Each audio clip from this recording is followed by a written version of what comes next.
Ang kwento mula sa mahiwagang burnay. Mula sa mahiwagang burnay.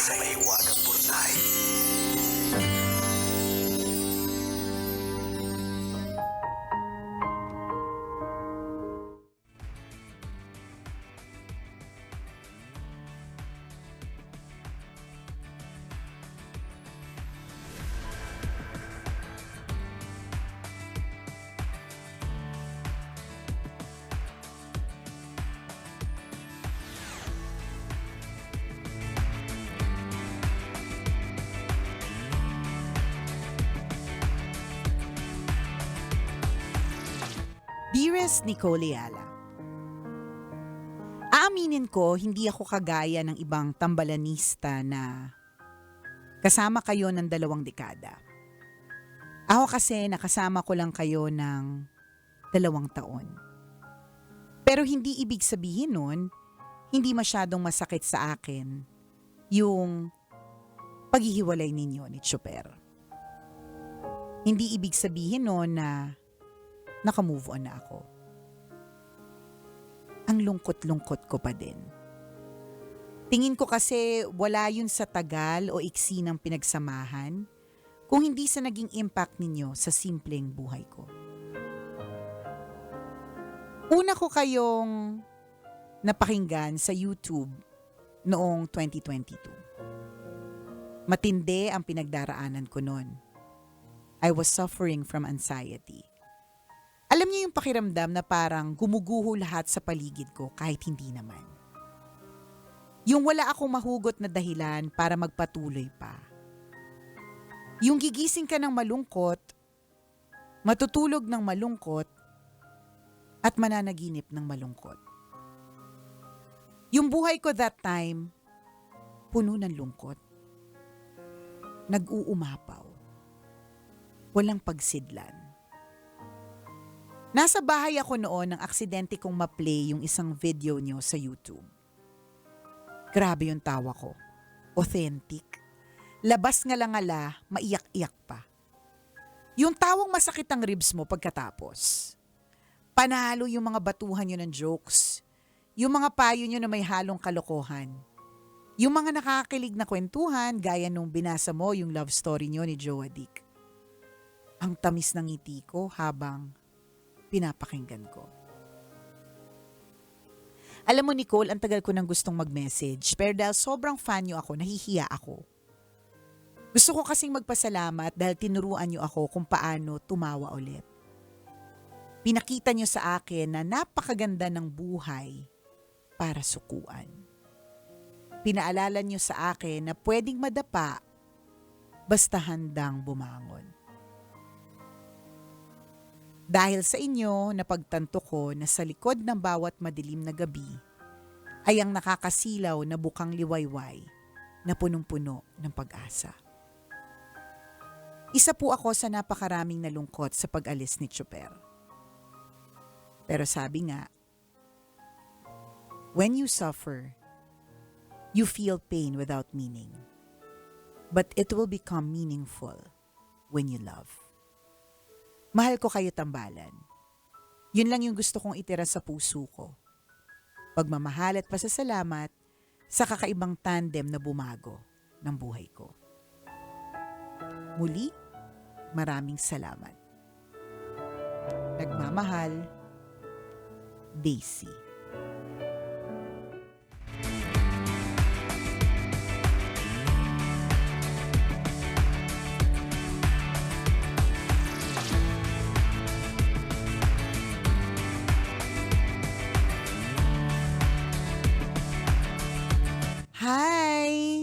Hi, Daisy. Ano na? Parang ang bigat, ano? Ang bigat eh. Oo. Tapos na-distract pa ako, dumaan yung ex ko, si Chris. Dumaan si Chopper. Nonchalant pa rin. Pakalat-kalat, walang kaya na. Pakalat-kalat, walang pakalam. Hindi, pero ano, kahit naman kunyari, let's say, magkaroon ng tambalan 2.0 or tambalan in the next, not lifetime, in the next few years or whatever, ganon.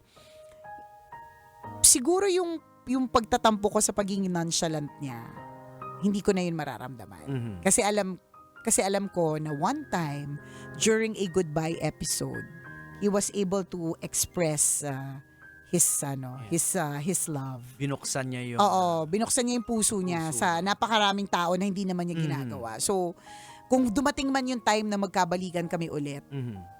and I'm sure hindi naman magbabago yung pagiging iyakin ko at hindi rin magbabago yung pagiging nonchalant niya. At least yung pagiging nonchalant niya, wala nang kasamang sama ng loob on my part. Di ba? Aha.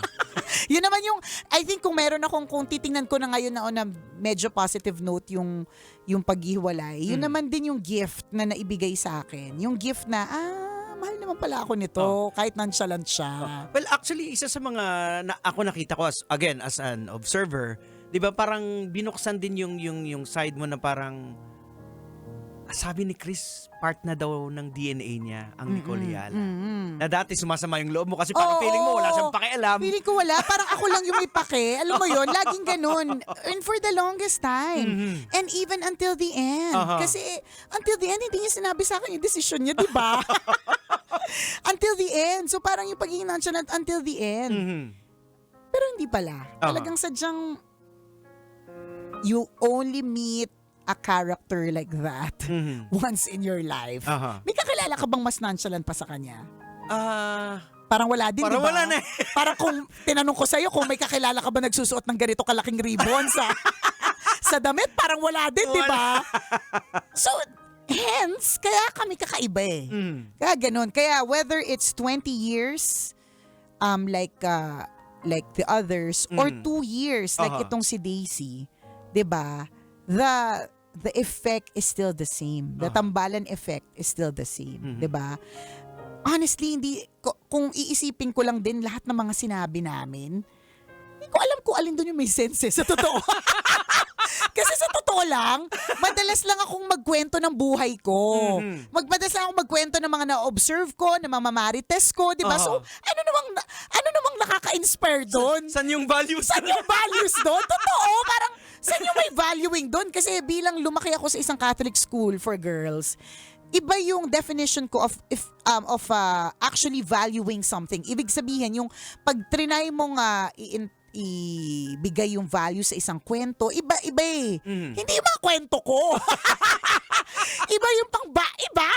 Hindi ganon. Pero for some divine intervention or Aha. reason, talagang ganon yung impact and we're glad. Aha. Kaya nga siguro kung man sandamukal din yung blessings na natanggap ng tambalan, feeling ko gift din ni Lord sa amin yun kasi, hindi feeling, gift ni Lord sa amin yun. Kasi ginamit niya din kaming instruments. For Provision people, niya yun Oo, eh. provision niya yun. Lambing niya yun sa amin. Aha. Kasi kami yung ginamit na instruments niya eh. Katulad nito dito kay Daisy. Aha. Isipin mo, wala nang will to live. Alam mo yung pinakamahirap sa lahat yung lumabas ka doon na may anxiety ka, lumabas ka doon Oo.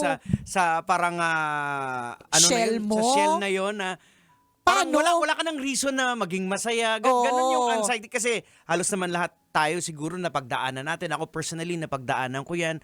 Yung umiiyak na lang bigla na hindi mo alam na feeling mo mamamatay ka na. Correct, totoo. Oo. Tingnan mo yung sinabi niya, no? Parang ramdam nating lahat. Gumising na malungkot, went through the day na malungkot, natulog na malungkot, nanaginip ng malungkot. Aha. Diba? Isipin mo yun, balot na talaga siya sa kalungkutan. Parang wala nang reason Wala to na, move sabi on. niya, di ba? Parang walang mapagsidlan. Wala Aha. wala nang will talaga to move forward. Gaya nga ng napag-usapan natin noong nakaraan na walang accident kay Lord. Yung pagbukas niya ng YouTube na Correct. napakinggan kayo, Na pwede it namang- is bound to happen. Correct, pwede namang iba eh. Oo. Pwede namang ibang tao talaga yun Oo. eh. Mhm. Di ba? Pero bakit kayo? Oo. Di ba? Actually, ito, naisip ko lang, in a way, konektado kami ni Diego in a way na hindi nyo alam kung bakit at papaano. Di ba? Secret. 'Di ba? Pero parang feeling ko kung ikaw yung Diego Bandido na nagpaparinig pa nung mga panahon na nagagalit sa iyo yung mga tao, hindi kita matitripang maging partner. Totoo. Parang feeling ko hindi ko to magiging hindi ko maiisip or parang wag na lang ako mag-partner. Ang lakas kaya nito mag-partner. nagpaparinig dati. Kung gusto mo mapikon, okay, ito yung kwento dati ha. Kung gusto mo mapikon, yung dati namin DJ na super sikat, napikon dito kasi ang lakas nito mampikon. Kung gusto mo mapikon, at gusto mo masira yung araw mo kasi napipikon ka sa mga hirit niya, si Diego kasi ang lakas magparinig. Laman ako dati ng meeting ng Love Radio. Oo! Si Diego kasi nagpaparinig pa. Ganyan. Ganon, nung nasa kabilang stasyon pa siya, mga ganon. Yung ganyan. Pero, tingnan mo, di ba? Who would have thought Yeah. na one day, you will actually be preaching? Alam mo, minsan, pag tinitingnan ko yung tattoo mo, hindi ko talaga mawari, hindi ko maisip di ba? Pero it happens. And because you went through that, pero nakaka-connect ako sa iyo Kasi kung hindi, kung nandun ka pa rin sa pagpaparinig, kahit ako mahilig din naman ako magparinig, malakas din naman yung karakter ko, hindi ako makakonect sa iyo on air Hindi. Kasi hindi ko type yung karakter mo, di ba? Parang ganun. Kung titingnan mo, parang I don't know, it's bound to happen. Remember, nung bagong masunog, si Tanghenyo kasama na ng tambalan. Totoo. So, kumbaga parang, oo nga. Sinama, hindi bago. You're preparing the way. Oo, nakakatakot naman. Parang, yan tuloy, alam mo minsan, ngayon, tinitingnan ko na yung parang, yung at the moment na ako, parang ano ba to? Baka preparation na naman to for something bigger, greater. At ang kagandahan dito mga kabisyo, hindi lang naman preparation for something bigger as in problema It also goes the other way. Yeah. It's also preparation for something bigger, greater, Greater na blessing. audience. Ayan. Na blessing. Diba? Yung ganon. So nothing comes by chance. Ayan. Everything has a purpose. Yeah. Even this. Ang dami namang nag-send ng message Pero bakit particular for this week? Nadami yung kay Daisy.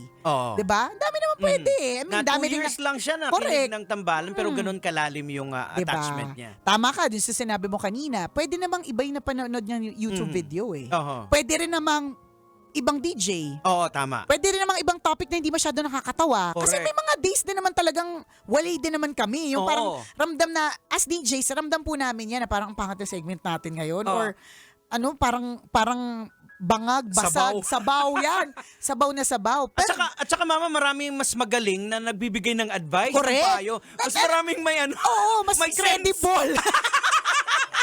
Credible talaga. Pero for whatever reason, di ba? Kung pupunta man sa psychologist kasi hindi nag-work, sa amin nag-work. Gagugulo yung Masira mga ulo. Diba? Tapos napunta ka pa sa segment na talagang yung tawang-tawa ka. Kasi again, as I said, not all the segments are great. May mga segments talaga na sabaw. And madami yun. Madami yun. Normal yun para sa DJ na nagsasalita everyday na magkaroon ng mga sabaw na segments. Pero hindi Yung napunta sa'yo at narinig mo, pangmalakasan. Correct. Nakapaglabas sa'yo na from your shell of anxiety. Naku, Diego, dumagdag na naman yung ligtas points ko sa langit. Thank you, Lord. Napalapit na naman ako sa iyo through our tambalanistas, diba? But thank you, Daisy, for sharing your story. And doon sa lahat ng mga tambalanista natin, isang araw makaka-move forward na lang tayo. Yeah. At kung babalikan man natin, puro nakakatawa na lang. Correct. Diba? Kung maiiyak man tayo, kasi naaalala pa rin natin kasi mahal natin. Pero hindi na yung katulad nito na ang sakit-sakit. Ayan. Kailangan lang pagdaanan. Oo. Dadaanan lang natin. Sabi nga, ano yung narinig ko sa pastor nung last Sunday, you do not camp out in the valley of death. Kung diba, kung nasa valley of death ka, dun totoo, magka-camping ka ba dyan? Hindi ka magka-camping hindi. dyan. So, Dadaan ka lang. dadaanan mo lang yan. So, yun. So, nandito ako sa valley of death. Alam mo yun. Pero hindi naman ako magka-camping dito. Wala akong balak mag-camping sa valley of death. Kailangan lang talagang daanan ko to para to get to the other side. Ganun naman ang valley So, pag dumaan ka sa valley, masakit, masaklap, nasa ibaba, nasa ilalim, di ba? Pero the only way for you to go to another place at makaahon ulit is to go through that valley. And again, ang maganda dito sa mga pinagdadaanan natin is, of course, yung endurance, natututo tayo to endure pain. Yes. And sabi nga sa Bible, you will be complete. Correct. O, di ba? Diba? Dati incomplete ka ngayon. Oo, so Hindi mo kailangan ng jowa para maging complete. So parang magiging Nicole Yal 2.0 na. Diba? Parang ganon. Ganun. Parang sa games, parang nagdadagdag ka ng ng power up Ng ako. power diba? up Yung pa ba yan. yung term ngayon? Hindi ko Power alam, up. lumang-luma Iba na. yung power up. Pero relate ka. Gets mo yung power up. Yun, power up. Sorry, hindi na po namin alam kung ano mga tawag ngayon eh. Parang skibidi toilet lang na anak ko yan, tsaka Sigma. Anyways, salamat Daisy for sharing your story with us. At dun sa mga kabisya natin na gusto pa rin mag-share ng kwento, nakikiusap po yung aming writer. Yan. Email nyo po, mahiwagangburnaystory@gmail.com. Pwedeng kwentong tambalan kung di pa rin maubos-ubos at hindi pa rin tayo makamove on until next week. Pwedeng ibang kwento para makamove forward na din tayo. Kung ano man yan, please go ahead and email, send your stories at mahiwagangburnaystory@gmail.com. Tandaan nyo po yung mga stories po ninyo will inspire others. Yes. At maging kami din po dito, natututo din po kami. Correct, 'di ba? Dun sa mga kwentong yan. Ayan. Salamat. O Alright. siya? So hanggang dito na lang po kami. Muli, ako po ang kumikinang naulo, Diego Bandido. Pag may buhok, hindi po ako yan. At ako naman ang kumikinang ina mo na si Nicole Yala na nagsasabing kailangan nating tanggapin. Hindi lahat ng tao ay mananatili sa atin. Aww. Kamove on din ako, Diego, promise.